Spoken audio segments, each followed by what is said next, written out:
still lived in great defended houses. So it is fair to say that the defeat of O'Neill, and it could have happened anywhere, the fact that it was at Kinsale just was an accident of history, so to speak.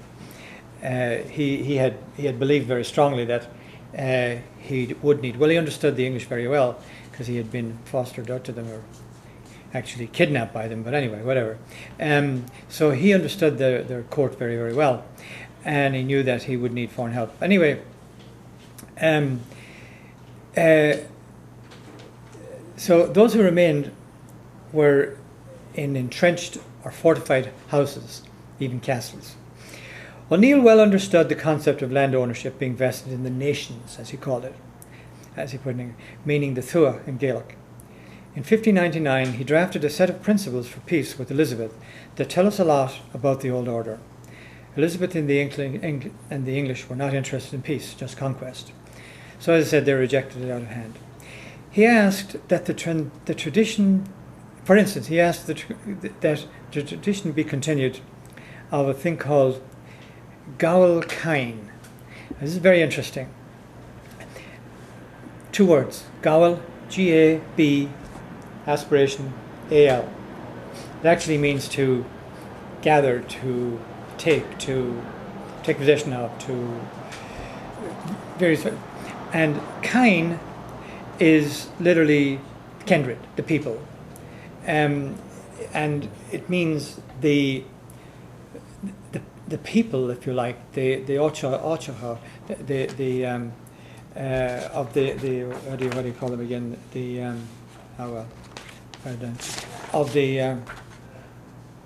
forgetting words.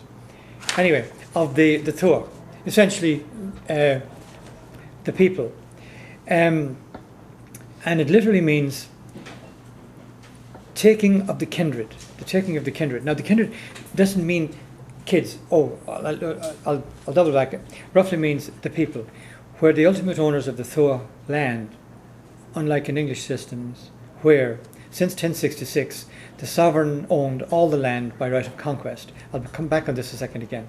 All ownership or estates were therefore real estates, that is, from the king. So that's kind of just a little broad stroke that I want to lay out there. But now I want to tell you about what this Gael Cina meant. The Irish tradition of Gael Cina is C, by the way. There's no K in the Irish language. C is like the P. It's either it's K, it's strong, or else it's aspirated when it becomes like C. So Cina is the equivalent of us kine or kindred. So the Irish tradition of Gael Cina protected the rights of underage children in the event of their parents' death. It was not a seizing, as it has been misunderstood by English scholars. And the reason it was a protection of the children's rights was because upon such a father's death, a father who had underage children, his land technically passed back to the Cina, the people, who maintained responsibility for it until the children came of age, when it was apportioned back out to his children. An extraordinarily fair and far-thinking concept. Now, on coming across it, or encountering it in Ireland, the English, starting with the Normans, mistakenly called it Gavelkind. And it's hard to figure out whether it was just a mispronunciation of Gael Cina, but whatever, it was because it's their misunderstanding of it, because it resembled a very awkward and much less sophisticated Saxon system that they had encountered and existed in Kent, which was called Gavelkind. Now, whether or not the Kent system got to be called Gavelkind and had been called something by a Saxon name before that, and that the Normans and the later imputed this. But anyway, a lot of confusion between the two. They are totally, completely different. And gavelkind was outlawed in England in later times, and also outlawed in Ireland later as the conquest progressed through the Tudor conquest, the 16th, 17th centuries. Again, under the mistaken belief, well, for many reasons. They also wanted, because it favoured the preservation of the land ownership system under the Gaelic state. But anyway, if you see the word gavelkind, and always I retch when I see it in history books, because I know before I even read the context that it's all screwed up, because they don't understand what Gael Cíne actually meant. But the extraordinary and beautiful thing about it was that in his document, Hugh O'Neill described it perfectly, and he understood exactly what it was. And not only that, but he fought to have it retained. And of course, boom, instantly, Elizabeth out, no way. So obviously that clues you in that it was a very powerful way of preserving ownership in the right people in a Tuath. In other words, there was no king at the top trying to grab it from you, using every excuse that you could. And the English invented most of them, like as cheating. I'll come to that in a second. But it was an extraordinary thing and an incredibly great indicator of, to me, it's at the very heart of the old Gaelic system of land ownership, in that they covered that eventuality so well, which underlined and just absolutely proved their commitment to two things: to the fundamental theory of sovereignty of the Tuath, that it's the people that own the land, and that they get to decide who actually owns it, so to speak, who gets to use it, and it's usually because of merit and tradition and line of ownership. So I get very energized about that one, because it says so much.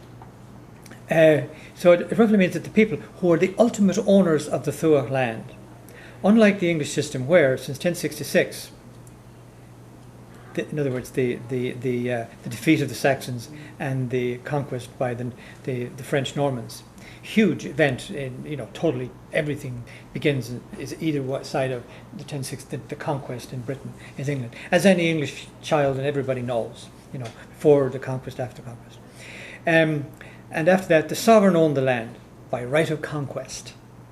In other words, God chose the Norman king against the Saxon king.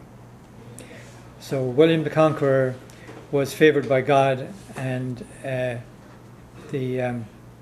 English king was not. All ownership of estates was therefore real estates, real, from the king. So that's where the word real estate comes from, as you know. Did you know that? No. No? So the king had the right to keep the land or give it to? Well, in the sense that when William the Conqueror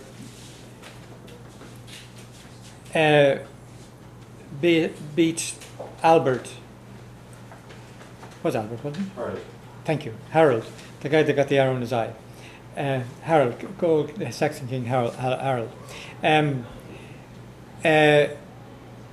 He won the entire kingdom, and he actually commissioned a book called the Domesday Book, where they wrote down every pig and chicken and everything there was. So an incredibly important and wonderful record of English history. I wish we had it. Well, maybe not, because it would have meant that we'd been conquered by them. They didn't quite get to putting it in the book. But, I mean, theoretically, he owned the whole thing, and he wanted to know, well, what do I own? So then all land was then granted from him, so that it was an estate granted by the king, by their king. Same concept applied in most of Europe. In fact, that's what they had brought in. The Normans were, of course, Europeans, as you know, feudal Europeans. So the same idea was the French, or not French, but the Spanish, when they came here, the Spanish land grants and so on. So that's the concept of real estate from the king. Is the estate, the ownership. Estate is actually an old English word for ownership. So estate is the ownership that you have is from the king. Now, the Archdiocese, okay. The English system, on the other hand, used. Okay, now to contrast, and I think we'll break. Is it 9 o'clock yet, Margaret? 8 o'clock. I mean 8 o'clock. Yeah, we usually break at 8, so we're dead on time. I want to contrast the alternative, or the non-existence, if you like, of a Gael Kinda, if you like, Gael Kina, of the Gaelic system with what the English system was. And you can imagine it's very different because it's a top-down ownership concept rather than a